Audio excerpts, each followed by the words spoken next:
Disney Toy Story 4. Adapted by Bill Scollon.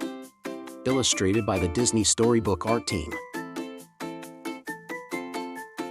Lightning flashed across the sky as Andy ran into his room with an armful of toys. A huge thunderstorm had hit, and RC was still outside. When Andy went downstairs for dinner, Woody headed to Andy's sister's room to search for the lost toy from the windowsill. Bo? Situation. Woody explained that RC was trapped in the mud. Lucky, they had a plan. Operation Pull Toy. Slinky Dog stretched out his springy body as Woody scrambled down his back to rescue RC. Moments later, though, Andy's mom came to get Bo and her sheep. Andy's sister Molly was giving them away. Woody snuck over to Bo as she stood in the cardboard box. He wanted to help her escape and take her back to Andy's room, but Bo was ready to go. Woody, I'm not Andy's toy. It's time for the next kid. Years passed, and eventually a much older Andy gave his toys to a little girl named Bonnie. She loved them as much as Andy had, but things were different for Woody. He wasn't the favorite toy anymore. When Bonnie was ready for her first day of kindergarten, Woody still decided to go with her, just in case she needed him. At craft time, Bonnie got upset when a little boy took her art supplies. So Woody came to her rescue when her head was turned. He quickly gathered more supplies, including a spork, from a wastebasket to cheer Bonnie up. She put some googly eyes on the spork and named him Forky. She even wrote her name on the bottom of his foot, just as she had with Woody. By the end of the day, Bonnie decided to take him home. We got this kindergarten thing under control. I can't believe I'm talking to a spork. But suddenly, Forky sat up. Back in Bonnie's room, Woody introduced Forky to the other toys. Bonnie made a friend in class. She literally made a new friend. Everyone, I want you to meet Forky. But Wide-Eyed Forky was not interested in being a toy. Trash! Trash! Trash! He was made from trash. Woody explained. I know this is a little strange, but you gotta trust me on this. Forky is the most important toy to Bonnie right now. The next morning, Bonnie and her family were going on a road trip. She loaded up the RV with her toys, including her new favorite, Forky. Woody decided it was his responsibility to watch out for the spork. He knew Bonnie would be heartbroken if she ever lost Forky. But one evening, Buzz Lightyear broke the news to Woody that Forky was climbing out of the moving RV. Oh, no, Forky, Forky. I am not a toy. I'm a spork. The plastic utensil jumped out the window. Woody knew what he had to do. He had to follow him. Woody found Forky alone on the highway. Thankfully, he was fine, but they had to walk the rest of the way to the Grand Basin RV Park, where Bonnie and her family were staying. They were almost there when Woody spotted Bo Peep's lamp in a store window. Bo? The antique shop was closed, but Woody and Forky slipped through the mail slot to investigate. Inside, they met a doll in a stroller being pushed by a ventriloquist dummy.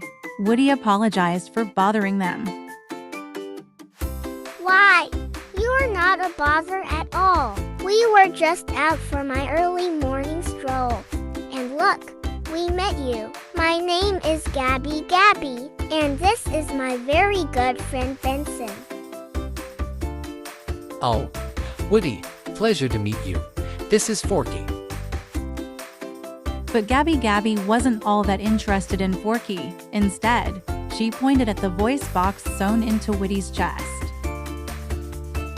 You have what I need, right inside there.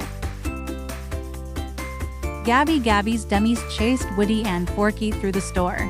Luckily, Harmony, the store owner's granddaughter, came in, and Woody saw his chance to escape.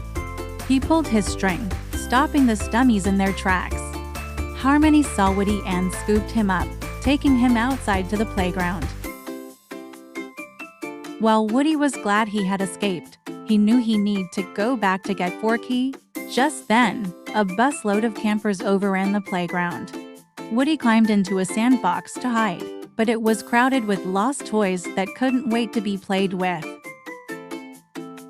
In the middle of the mayhem, Woody saw Bo Peep and her sheep being played with by another kid. Bo gave Woody a big hug. Oh, I can't believe it. The two friends couldn't have been happier to see each other. But Woody felt sad when he learned that Bo was a lost toy. How long have you been out on your own? 7 fantastic years. Woody was confused. What could be so fantastic about being a lost toy? Don't worry, cowboy. Soon you'll realize it's the best thing that ever happened to you. Bo introduced Woody to her friend Officer Giggle McDimples. Woody hoped Giggle and Bo could help him rescue Forky. Please, Bo. My kid really needs this toy. All right. We'll help you get your toy. Meanwhile, back at the family RV, Buzz jumped out to look for his friend. As the Space Ranger was searching for Woody, he passed a carnival. A worker picked him up and strapped him to a wall of prizes. Above him was a pair of stuffed animals, Ducky and Bunny. Come on, help me get out of here. Instead of helping Buzz, Ducky started kicking him. But the plush got his webbed foot stuck in the Space Ranger's gear. In his struggle to free his foot, Ducky accidentally freed Buzz. The 3 toys tumbled to the ground. As Buzz took off looking for Woody, Ducky and Bunny followed closely behind. Bo told Woody they could get into the store through the roof, but they'd have to get to higher ground. Once there, Bo explained to Woody that she and her friends were leaving in the morning. Wait, you're leaving.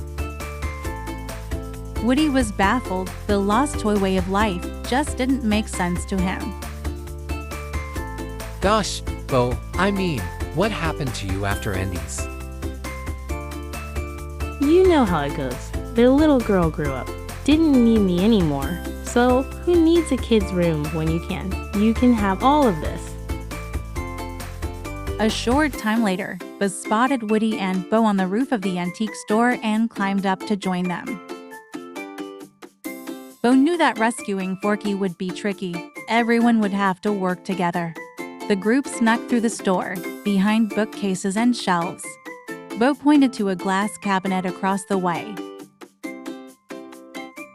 That's most likely where your Forky is being kept.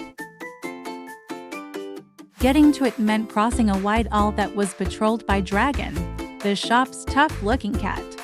Just then, Bonnie and her mom walked in. Woody had to get Forky fast. He ran across the aisle and climbed up to the cabinet, but it was locked. Gabby's dummies surrounded the toys. Bo and her sheep fought them off, but they captured Bo's sheep too. Now Gabby had Forky and the sheep.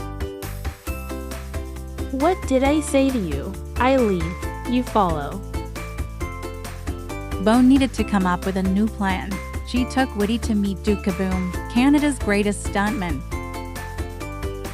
Duke, meet Woody. We need your help. Gabby has his toy and my sheep. So here's the plan. We need to jump over the aisle to Gabby's cabinet, and you are the toy to do it. Duke wanted no part of it. He remembered how badly he disappointed his kid when he failed to make the jump scene on TV commercials. That was long before, and Duke hadn't jumped since. Be the Duke you are right now, the one who jumps and crashes. Duke's confidence returned. He'd do the jump. Woody looked at Bo. You know, you've handled this lost toy life better than I could. You have this way of making a toy see the best in themselves. I think you'd make a great lost toy. When Duke was all set up for the jump, Woody learned he'd be riding along. Yeah, you jump over. I zip line down, retrieve my sheep. You get your Forky, and we're out. True to form, Duke eventually lost control of his motorcycle and crashed to the floor. Woody had time to jump off the bike and scramble up the cabinet while Buzz pulled the zip line tight. Then Duke distracted Dragon while Bo, her sheep, Buzz, Woody, Ducky, and Bunny escaped, but Forky was still in the store. Woody urged everyone to help him rescue Forky, but the toys were banged up and hurt. No one was in the mood to rush back in and face Gabby, and Dragon for a spork. Bo was upset that Woody was being so single-minded, so she led her lost toys back to the carnival. Woody went back into the store alone to find Forky, but instead came face to face with Gabby. Hello, Woody. She said she knew Woody would return. You don't know me. Oh, but I do. Left in the closet, feeling useless, wondering if you'll ever get played with. Woody listened as she explained how her voice box had never worked properly. It made her sad to admit she'd never been any kid's favorite toy. I'd give anything to be loved the way you have. Woody understood how she felt, so he made a decision. He'd give her his voice box and get Forky in return.